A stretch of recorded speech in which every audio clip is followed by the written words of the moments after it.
Assalamualaikum, salam sejahtera, salam dunia otomotif.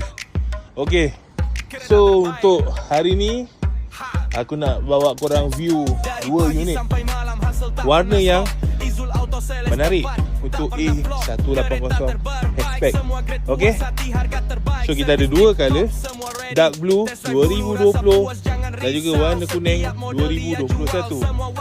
Okey, so untuk warna biru tahun 2021 kita nak jual pada harga RM141,000 sahaja. Dan juga untuk warna kuning pula kita nak jual pada harga RM149,000. Okey, so perbezaan dia untuk yang kunang, yang dark blue ni, yang dark blue ni adalah advance package. Okey, dia datang dengan dalam two-tone leather hitam merah. Okey, so yang ini mileage 38,000 km. Okey, so datang yang ini adalah advance package. So that's why walaupun tahun rendah setahun daripada kuning, tapi harga tak jauh beza. Sebab dia yang ini dalaman dia advance package. Okey, so untuk yang kuning pula dia datang dengan semi bucket, tapi full leather lah, warna hitam. Okey, yang ini mileage 29,000 km. Okey, yang ini full black.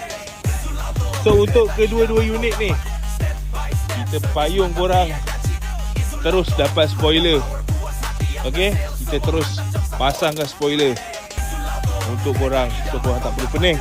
Alright, so kalau ada yang berminat, korang boleh roji aku di talian 01736707049. Okey, harga promosi masih lagi berlangsung. Kita continue Hari Raya Aidilfitri, kita bawa promosi hingga Hari Raya Aidiladha. Alright, so selain dua color ni, aku ada lagi beberapa unit. Ada warna hitam, warna putih, warna silver. Okey, kalau ada yang berminat, boleh roji aku sekarang. Tapi yang dua unit ni warna yang rare. Okey, dark blue advance package, kuning daulat. Okey, kalau ada yang berminat, roji sekarang di talian 0173670749. Aku berada di mana? Di Cyberjaya Esmita Auto. Okey, jumpa korang di showroom. Assalamualaikum.